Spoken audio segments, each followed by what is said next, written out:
situation getting worse now, or are we just more aware of it based on even the clients that you're seeing? Are they becoming more, or are we just more aware of mental health issues?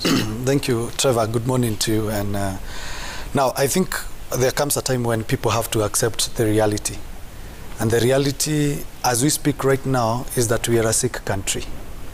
We are sick because we are unable to handle the little things that we ought to have handled. I like the way she puts it, that during our parents' time, maybe we had better coping mechanisms as compared to today. Our people are losing hope so easily.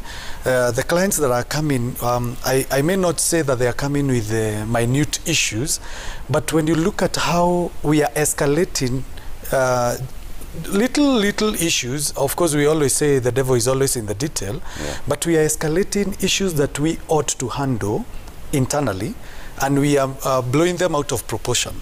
But the problem is not in marriages, the problem is not in schools or companies, the problem is with the individuals. We have so much unresolved issues amongst ourselves, and so what we are doing, we are projecting it to the significant people who are around us. And so when you look at what ought to have happened is I need to deal with myself before I go and deal with other people, be it my significant other in terms of spouse or children or the people that I relate with. A case in point is this morning I've just got late because somebody decided a simple scratch, we have to call the police. And you just wonder, when we are driving and it's raining, such things are bound to happen. But somebody just decides, I've been hit here, but I'll block the entire road. And when I was listening to that person, I told myself, this is not about the scratch. We always say in psychology that people will present an issue, but that's not the issue. There is always an underlying issue. But until we get to what the underlying issue is, then we will just keep on doing what we are doing, because the signs and the characteristics that we are seeing out there is only a presentation of that we are a sick society and something needs to be done. Is this about upbringing, do you think? Is it that this generation, since we don't have any support system, we are all just people who are in pain and people who are broken and people who are under a lot of pressure and nobody to speak to? I would say partly. Partly. I cannot say entirely that it's about parenting. Remember, we are all products and producers of our environment. We are who we are because of where we come from. Either I am how my father was, or I am exactly the opposite of my father. People become what they see. We grew up in a communal society.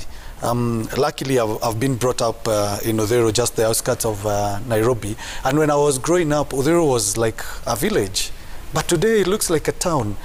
And by the time I was growing up, even the neighbor would discipline me if I did some problem. Today, try touching your neighbor's child. What will the parents start saying? You're not going to assist me in parenting. So we are now slowly moving out of community, and we are individualizing even parenting. And the way we are individualizing it, we are not able to do it because you're a busy husband, you're a busy wife, you don't have time for your children, either you're seated in traffic or in class, and so we are spending less and less time with our children. And who is parenting our children? They are being parented by our domestic workers, and they are being parented by the TV. And what is the TV doing? Again, you find a program rated PG at 6 p.m. How many parents are there at home to rate that this one you cannot watch? And the more we try to do better, the more we are undoing what our parents did. I want to imagine that you even struggled when you were going to school without shoes. So what our parents will try and do is, because I did not, my parents could not afford shoes, I will buy so many shoes for my children, and I don't want to show my children how to struggle. And it is because of those struggles that our parents brought us. Maybe that's how we are disciplined. So parenting is one, but also exposure is another. We are exposing our children as early as less than grade 3 into boarding school. If the government was to listen to me today, I would say ban boarding schools in primary schools, because we are doing more damage to these children.